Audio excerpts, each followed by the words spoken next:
All right. Perfect. Yes. Yep. Looks good. All right. So I'm trying to check and see that we're live.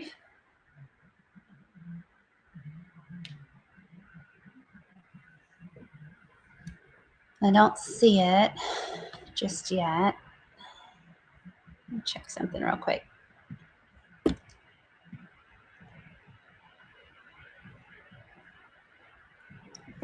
So it says 4 people are watching. Was anybody able to find it on the live? No? Okay. Yes. You seeing it live? Okay, you can start. Live. We are? Oh, yay. Yay. Okay, you can start whenever you're ready.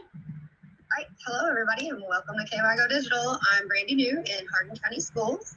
We've got our KY Go Digital panelists here today. If you guys want to wave, Courtney DeRosset, field staff for KDE. We've got Dana Dowdy, digital learning coach in Graves County. Who else is with us? Oh, Elaine Abernatha from JCPS, who makes all the magic happen. And Kathleen Receiver from JCPS is also joining us today with their shades on, enjoying some sunshine. We are going to do an episode today focused on our NTI learning once again, and we're going to feature Zoom with Erika Bowles from JCPS, and also going to talk about Flipgrid with Jamie Chenault from Hardin County Schools in the house. While we're on today, you will have a chance to, those of you who are on the YouTube watching live, Courtney and Kathleen are over there, so if you want to type questions into the chat, they'll let us know, and that way we get to hear those from you and stop you and show you anything we need to as we're working. I think we've all talked several times in the past week about how important it is to keep seeing our friends, our teacher friends, and our students' faces. And the ladies today are going to tell us about some ways to do that. So, Erika, if you want to go ahead and take over. All right. Okay, so when I agreed to do Zoom, that was like almost pre-NTI-ish, and I'm sure at that point we were all like, what's Zoom? How do we use Zoom? So it's truly, this will not take long at all. What I wanted to do was show you, am I shared with you guys? Looks great. Perfect. Okay, what I wanted to do was talk about 3 simple, easy ways to get right on Zoom right away. And then I also wanted to talk about 3 other little fancier things that maybe you could do to enhance your Zoom if you want to get fancy with it. So if you just go to Zoom.us, some of the most important thing to know is that there are free accounts, of course, and you can host up to 100 people. So, of course, in my scheming little mind, I was trying to figure out, with my school of 650, how could I connect 7 different people with 100 people? I haven't figured that out yet. Zoom probably would not appreciate me doing that. So, but you can have 100 people in one meeting together. 40 minutes is your limit for your meetings for a free account, which is plenty of time. But you also have unlimited one-to-one conferences. So you could one-on-one conference just about anybody. This is what it looks like when you're on your profile page. And it is super, super easy to start a meeting. So once you set yourself up an account, they're actually just, I mean, look how easy it is. It's right up here in the top right-hand corner. You can schedule a meeting that's farther out, and it's really just like scheduling something on Outlook. You can schedule a meeting. You can, if somebody sends you a code, then you can just put the code in for join a meeting, and you would join a meeting. Or you can host one just on the spot. So if I wanted to just right now host one, I would say, oh, okay. Uh-oh, I shouldn't have done it with video off. I should have done it with video on. But anyway, here I just start a meeting right now, and the meeting has started, and it's going on right now. Okay, those are the simple parts.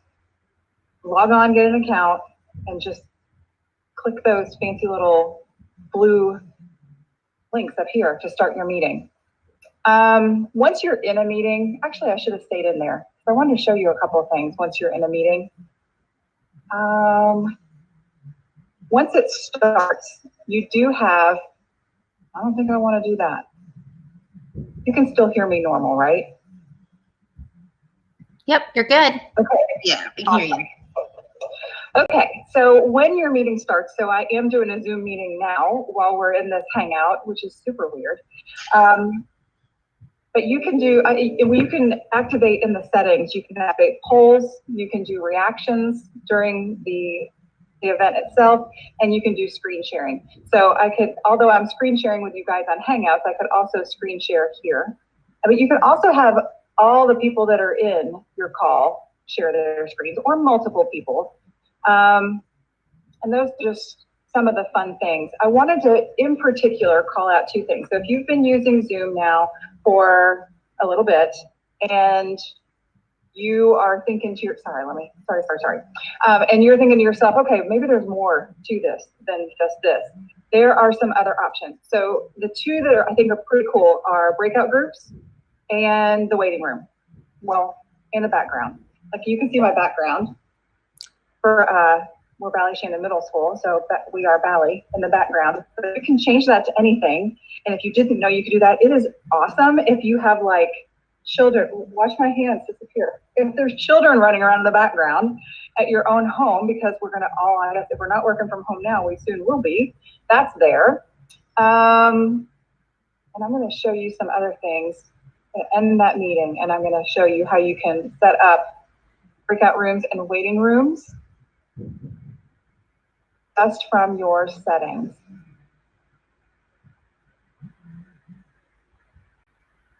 So when you get to your main page or your profile and your settings are, and you go to settings, there's tons of options here. And it was a little overwhelming for me at first. I really kind of had to circle back to this a few times to say, oh, okay, that's what that would look like. It's like I almost want to get into Zoom meetings first to see what I liked and didn't like and what I'd like to change. But if you go down to advanced settings, the two things I wanted to show you is, first of all, a breakout room you can create. And you can do that before you have the meeting, or you can do that while the meeting is going on. You can also set it up so that you could create, they've got a template, so a breakout room template, and you, in a CSV file, you would just say room one, room 2, room 2, and you would put people's email addresses, upload it, and then once the meeting started, you would have an option at some point during the meeting to be able to break all those people into groups. So if you were using this with kids, then you could just break them into small groups. Now, I haven't used it enough or well enough to know about the monitoring of said breakout groups. So a little bit of caution there. And then the other thing I wanted to tell you about was the waiting room. So a couple of times this has happened. So I do pay for my Zoom because my husband is convinced that I just like giving away money to people, and he's probably right. But for that, I can customize my link so that I always have the same link for all my meetings. If you do that, be careful, because if you don't set up a waiting room, then people will just be able to hop into any meeting that you're conducting. So so here's where it is. It was in the in-meeting advanced. So you can say, okay, when I'm setting up a meeting, do I want everybody to wait in the waiting room? Do I want only guests to wait in the waiting room? And then you can kind of customize it too. So I'll get out of that part now and say and explain why the meeting room is kind of important. I'm going to stop sharing my screen. I was having a meeting the other day, and it was people from, I'm working on my EDD, and it was people from my dissertation group, and we were meeting, but I had a team leader meeting happening right after that. And so we're in the midst of talking about all this crazy stuff with our dissertation. And one of my awesome team leaders hopped into that conversation, and you could see her, she was kind of like, it's almost like, what room am I in? And so it was just this moment where I was like, okay, I need to set up the waiting room. So, yeah. And I've heard our school nurses and our speech pathologists and our, oh gosh, what else? SPED teachers have talked about, they use this tool to use the waiting room so that kids can just kind of wait until they can be serviced so that there's not a breach of confidentiality. Mm-hmm. And that is Zoom. I love the waiting room part because as you think, you know, if you were having like an ARC or something that's serious, you're going to need to make sure that you have that, like you said, confidential, and that, and also maybe you're going over something with the kid as far as their, you know, their work, and you wouldn't want somebody else to just go into that too. So I love that feature, and I didn't know anything about the green screen. Did anybody else know that? Oh, I didn't even show you guys that. If you go down, I'll just tell you, if you go down to where at the very bottom where it says show video, there's a thing where you click and you can customize your screen, and I've got all kinds of crazy stuff in there. That was one of my jaw drop moments. I was like, what? I never done that. Is that with the free version or the paid version, or both? It's with the free version. Okay. And I know you said with the paid version, there's some different features that you wanted. How much is that, if you don't mind me being nosy? It's $14.99 a month just for me. But I'm gonna be honest, the only feature that I really saw there that I thought, oh, okay, that makes a difference for me is that customizable link.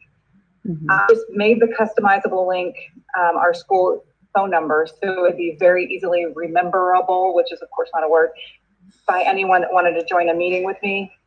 So it's probably, I'm sure it's worth $14.99 Zoom. Yeah. It's awesome.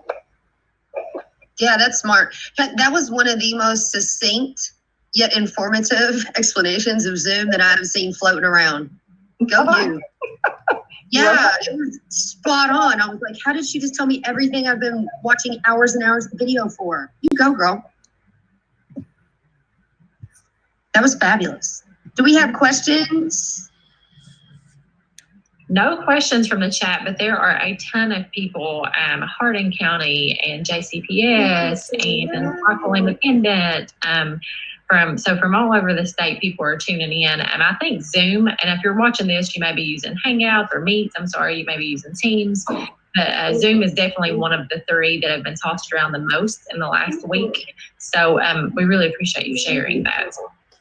Yeah, thanks a bunch, Erika. We did just have a comment. I'm not sure who Hardin County government is, but like the actual person behind it. But paid version gives you additional time.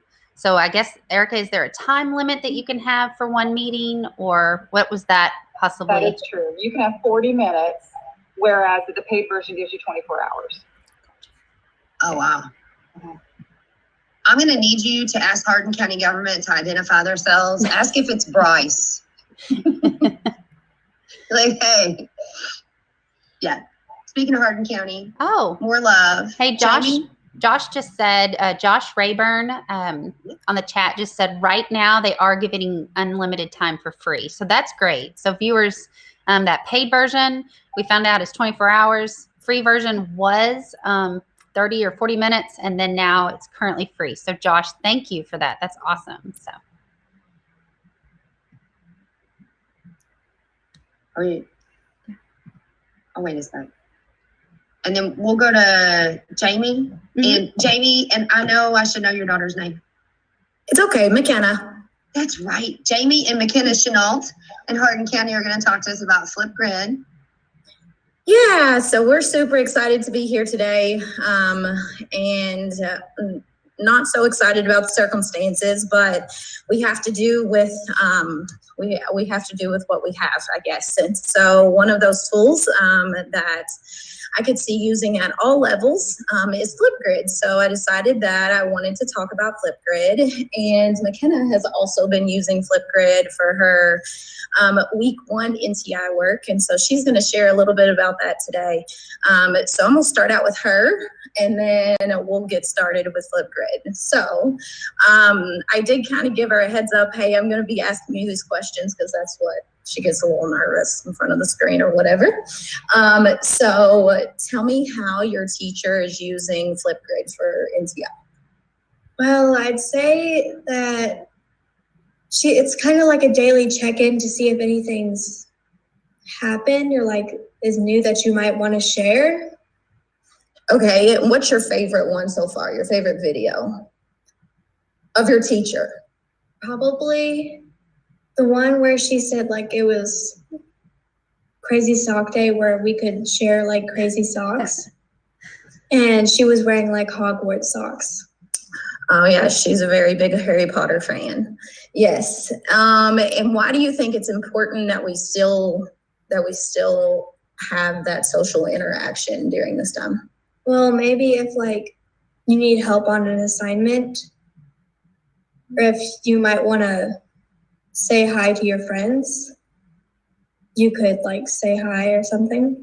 Yeah, absolutely. Absolutely. So if you guys have any questions for McKenna, I think it's fabulous that she is posting, her teacher is posting a daily check-in. And are you all allowed to reply to each other's videos? Yeah. Yeah, so they're getting to have a little bit of conversation in there as well, especially as I forgot to, what grade are you in?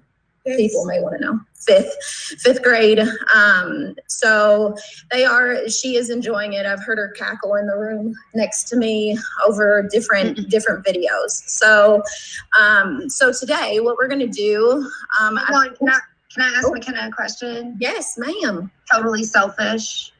McKenna, do you like coming to work with your mom right now? Yes. Yeah, is it just a way to get out of the house? Definitely. And who's your teacher in Hardin County? Because I have to give them a shout out.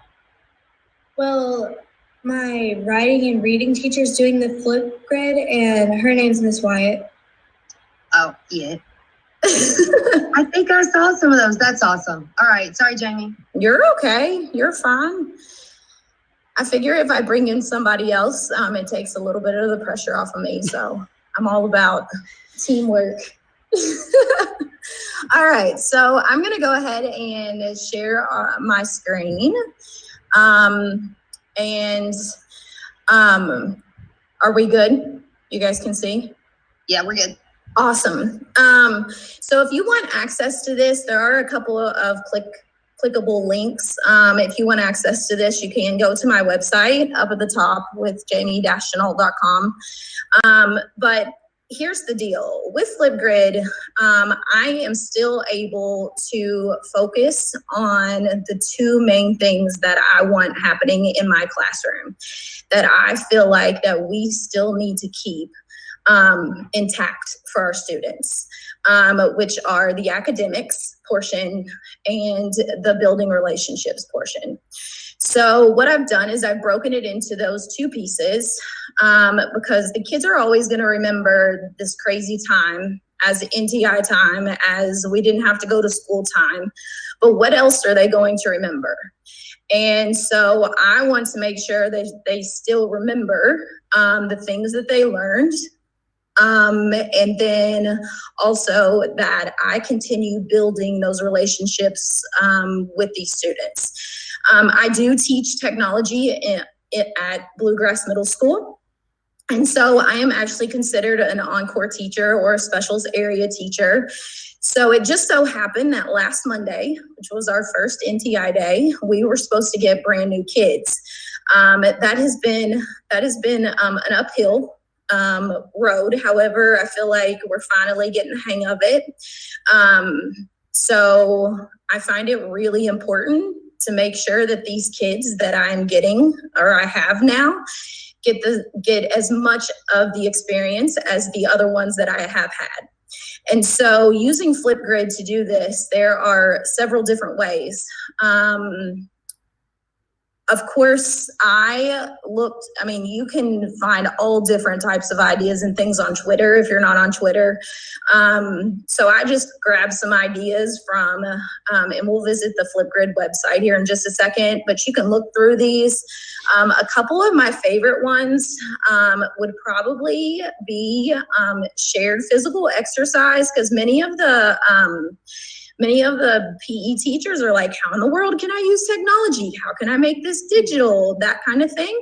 But I actually think that it would be very neat. Some of the primary teachers are curious at how well their littles can navigate Flipgrid and stuff like that, but they can, and they could do sight words, they could do fluency, they can do phonics and things like that. McKenna's classes are doing a little bit of both of the academics and the relationships. So there are several ideas here that you can look at and think about how you can incorporate Flipgrid. So the relationships part, you can see that there are some different ways that you can incorporate the relationships part building with daily check-ins, TikTok challenges, replying to others, routines. I did see on Twitter where someone had a topic that was the pledge, and each day different students said the pledge on Flipgrid. And so kids would watch that and say along the pledge with them. I thought that was really neat because consistency is really big right now. Incorporating guest readers from the school and community. Flipgrid's super easy to do. It seems a little intimidating at first, but it's definitely not. We're going to go through it here in just a second. As far as the middle schoolers, I have done Flipgrid with my middle schoolers. Some of them are super uncomfortable when it comes to the camera and being recorded, and some of them are totally fine with it. The ones that are super uncomfortable, I chalk up as the learning experience, because they are going to, that's a career building. That's a soft skill to be able to communicate online, digitally, through video. So I don't allow them to cover their video, their cameras. I don't, but that is, I guess, the discretion of the teacher. While I have this brought up, so we are all familiar with TikTok challenges, and I'm actually missing the TikTok challenges. My students would teach me them when we had a few extra minutes, but this one is passing around right now. It was just, so how cool would this be to actually be done with Flipgrid? So basically, one common item is passed from one to the next, and it looks like that it is a video that is complete. So you get the gist of that. Another one that's happening as well is the toilet paper, juggling the toilet paper. I don't know if you've seen that one, but it's actually pretty funny as well. But you have to keep it up in the air. It's kind of like soccer. You have to keep it up in the air for 10, what would you call it, McKenna? 10 juggles. I don't know what you call it. That's it. Juggles. Okay. See, I'm a soccer mom right here. So anyway, so let's jump to Flipgrid. Keeping these ideas in mind, let's jump to Flipgrid. So down here is hey, here are some great ideas for learning from home. And that you talk about already ready for you things. It is ready for you to go. So there is a PDF that you can download, that you can post to your Google Classroom if you want to. But there are the Getting Started Educators video, the Getting Started Students video. And then this right here was pretty big, especially if you are on Twitter. There are Flipgrid Ambassadors, I think is what they're called, that have gone through an assessment type thing, or have posted so many videos and have so many hours worth of students on, that are educators, and they are sharing as much as they can.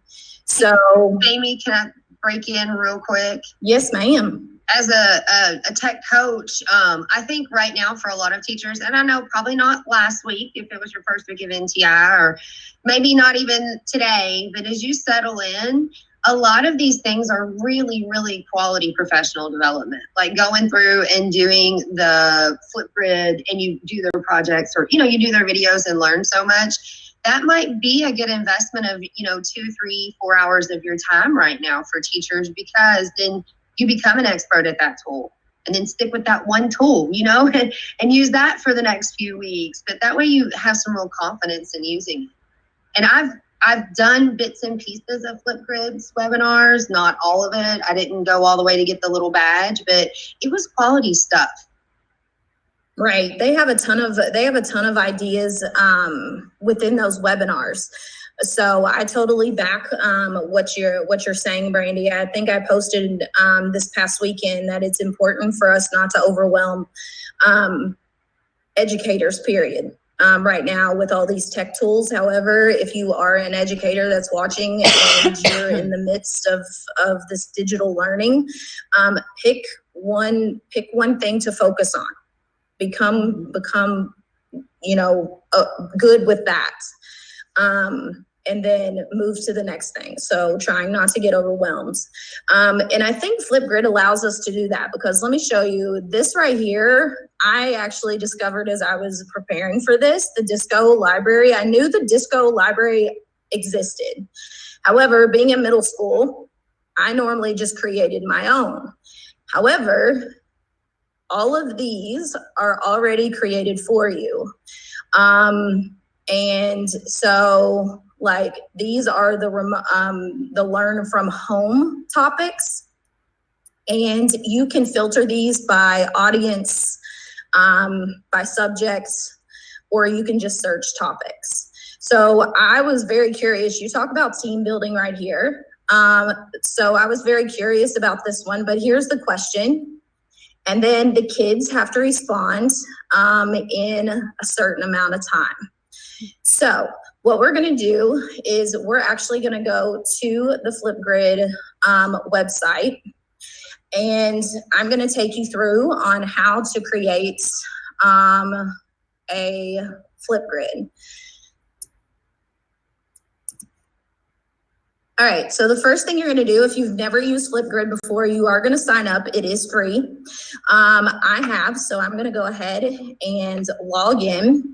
The first screen that you're gonna come to, these are grids. And a grid, I like to often say, is like a file folder or a binder. Okay, so what you'll do is you'll click add new grid. When you click add new grid, you're gonna name it. So let's say I wanna name this Think Big, so professional development, okay? And then I like to choose school email, okay? And when I choose school email, then what I'm going to be able to do, and you can choose public and PLC. The difference between those school email allows only the kids with the same last part of the domain to enter those and be able to see those Flipgrids that you have posted.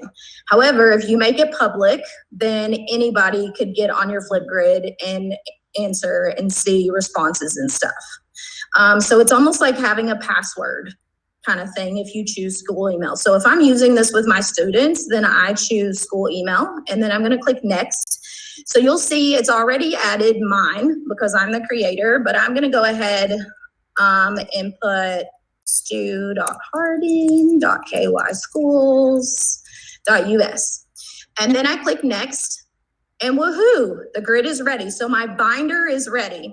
So now what I'm going to do is it takes me to where I can add a new topic. And the topic is what goes in the binders. So notice I'm in my grid, my binder of professional development. Now I want to create a new topic. So maybe the new topic is going to be KY Go Digital.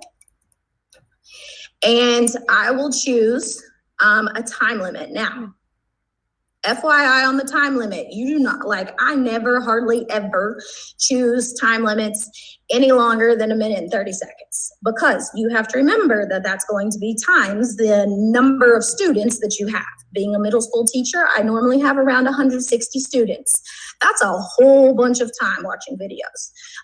So anyways, just heads up. You'll add your question, anything there, your prompts, like what you want the kids to do on their video. And then this is what you have a choice to do.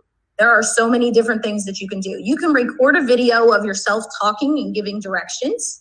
You can upload a video. So let's say you do a workout and you want your kids to video themselves doing the workout similar to what you did.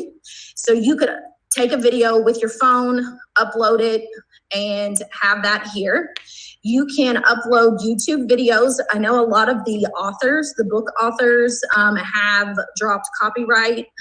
You will need to check, obviously, but I know a lot of the book authors have dropped copyright for you reading the book or for their book being read online. So I know that I have had kids watch a video and respond. You can just upload an image if you want to, or add a GIF. Anyways, or a cute little emoji. Whatever you want to do. There are so many options down here. It's almost like just check it out. Now, you can choose to create the topic from here, or you can choose more options. If you choose more options, I kind of like the more options. There's a couple of things that I like about the more options that I normally are my go-tos. First, my go-to, if need be, is video moderation, which means that their video will not automatically be posted on your Flipgrid until you approve it. So you can turn that on. You will get an email, and then it will allow you to watch it, and you can accept the video or deny it. So that's totally up to you. You can also put a freeze date if there's a certain date that you want it by. The kids like to do these like 2 weeks later, and I'm like, why am I getting this email?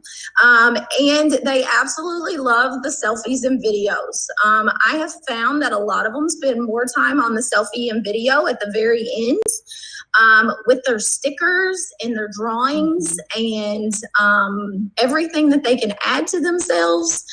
So I do set a limit to three stickers at the most, and it cannot necessarily cover your whole face. So you could wear like sunglasses and a bow tie and a hat, but yes. Jamie, in class, I did the same thing. Like I had all these limits so they didn't spend like 25 minutes on the selfie and video. Mm-hmm. Guess what? Right now, it doesn't matter. Oh, I know. Right. 25 minutes on your selfies and video. I know. Now that's totally up to, that's up to you. Yes, you're exactly right. However, if you do want to change it, you can change it and just put none. Okay. So those are the main buttons that I use in this. And then I click create topic when I'm ready. Oops. Oh, it's mad at me because I don't have something. Now I have something. There we go. Create topic. So now what's going to happen is you can share this straight to your Google Classroom, or if you just need the link, then you can get the link. Now, for my students that are receiving packets, a lot of them still have access to phones. And so I did give them an option to do a Flipgrid this upcoming week because they can get the Flipgrid app on their phone, and then it will prompt them to click a join code. And this is the join code that I've highlighted right here. I can click all set and it'll show, here's your flip code. Like it shows everything that you would need. And when they put that in, they see something that looks like this. They log in with Google. Once they log in with Google, then they see this, and then you can click the big green button. And you see us, and we're ready to record. So they can see the time. They can see like what the prompts are if you click this little book, and then they can, if they want to type out their notes, because I know some of them are get a little bit nervous or whatever, they can type out like what they're going to say or what they're going to respond. So that is a quick run through of Flipgrid. So just to sum up, you have grids that are like binders, okay? And then within those binders, you create topics. Once you have a topic, then you can go to the Disco library, click Learning from Home if you don't want to create your own. And this one looked really fun too. 3 emojis book talk, and say, hey, I want this to go in the professional development ad. And then it's ready for you to make your changes and click update, and it's ready for you to go. So I hope that helps. Like I said, for everybody out there, pick one. We do have a question from the chat. So Yeah. Amelia Nethery, sorry. She said that she wanted to try, her idea was really great about having kids do a sight word test on it, but she wanted to know if there was a way that you could limit kids not to see the other kids. And she was like, do I need to make a grid for each kid and then a topic for each kid? Or is there a moderator option so that kids cannot see other students' videos?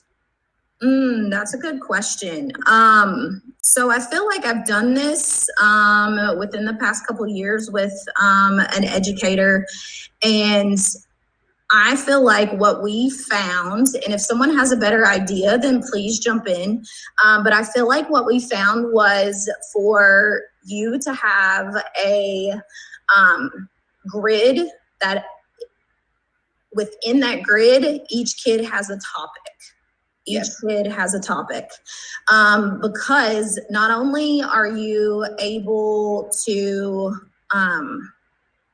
not only are they not able to see each other's, but you're also curating their growth. Mm-hmm.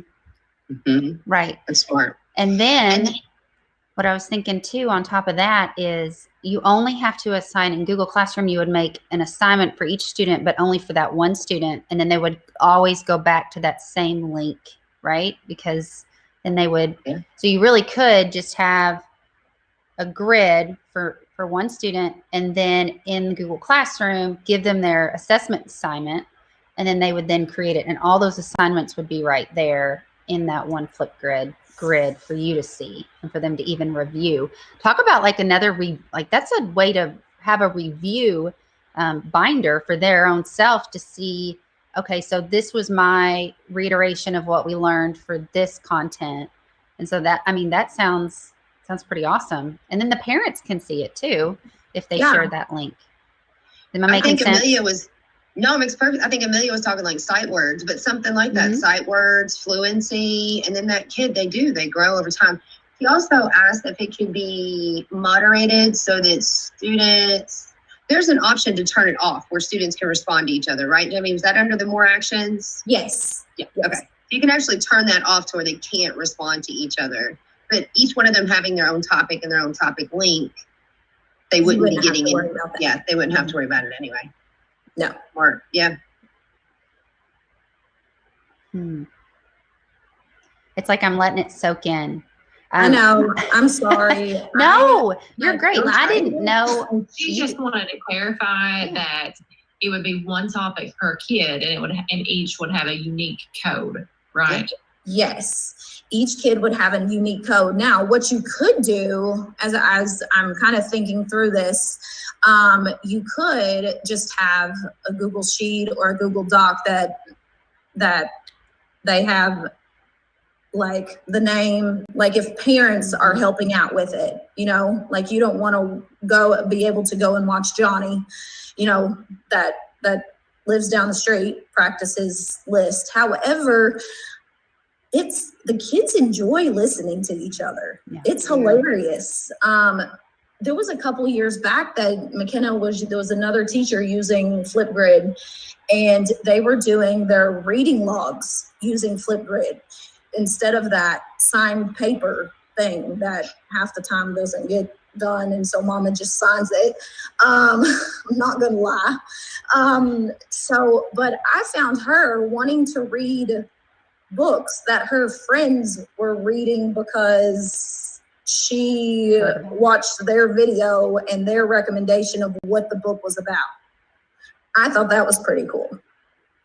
Yeah, super cool. I could go on about Flipgrid all day. I feel like they're so responsive.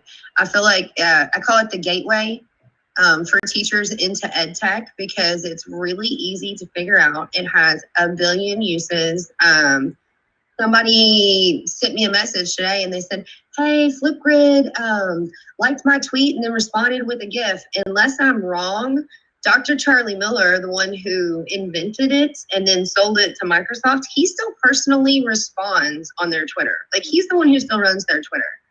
I know he was within the past year. I met him and he said that, and I was like, what? And he was like, yeah, what better job? I told him I'm keeping the Twitter so I could see all you amazing teachers. And I'm like, you guys are the best, right? Like, I love Flipgrid. I do too. I'm not sure if you said this, Jamie, about it, but one of the things that I liked when I saw my son use it was that he could re-record over if he needed to, because you said earlier, I know that skill of being able to talk in front of a camera is something that they'll need to be successful later on, and that gives them that practice of, and maybe takes some of the pressure off too of, I'm on camera, I don't like what I just did, and it's not permanent.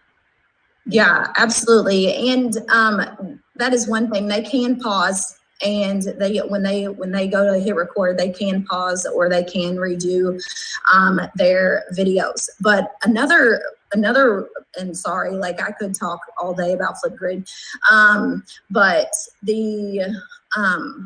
it makes them, or it allows them to listen to themselves once they finish.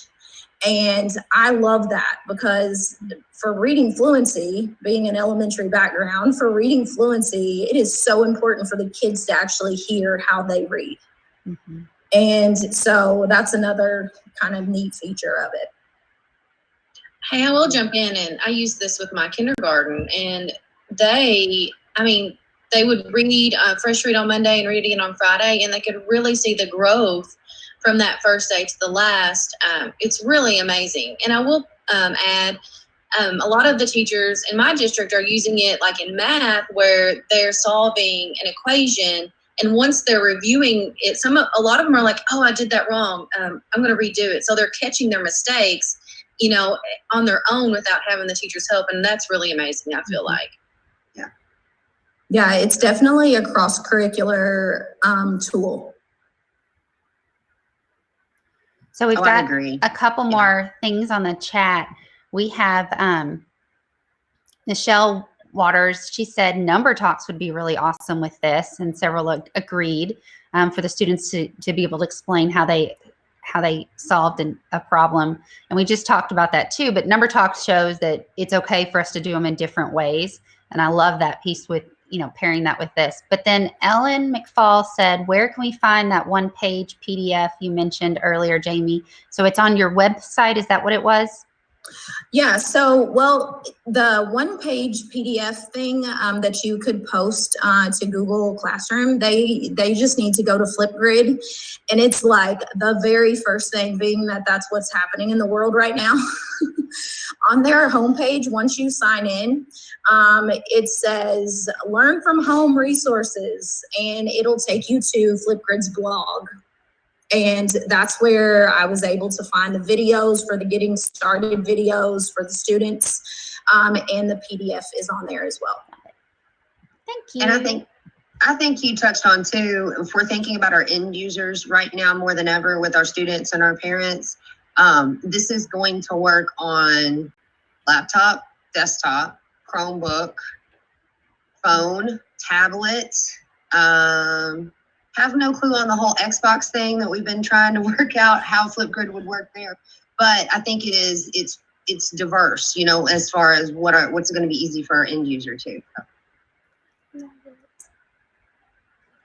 Well, if we don't have more questions, thank you so much, Erika, who's popped off now, and then Jamie for being with us and sharing your exciting ideas today. Dana, you want to wrap us up? Turn your mic on, Dana. Thanks for that. This is definitely a true team sport, and you're helping us all work smarter. You can receive on-demand video support by subscribing to our KY Go Digital live channel on YouTube. And all you have to do is click subscribe. And our next show will be tomorrow, and it is featuring Adam Watson at noon. He's going to talk with us about virtual field trips, so it should be very exciting. He is the digital learning coordinator in Shelby County Schools, so be sure to tune in at noon. Also, we have a Facebook page, so hop on over to Facebook and support us there. And then, like always, you can follow our hashtag KYGoDigital on Twitter. So remember to keep your eyes open for the Kentucky Go Digital Regional Sign-Up Forum, which will be released very soon. See which dates you can connect in person with many fellow rock stars as they share awesome digital tools. So don't forget, as you connect your good ideas to our hashtag so others can share them around the state. And until next time, KYGoDigital, yes.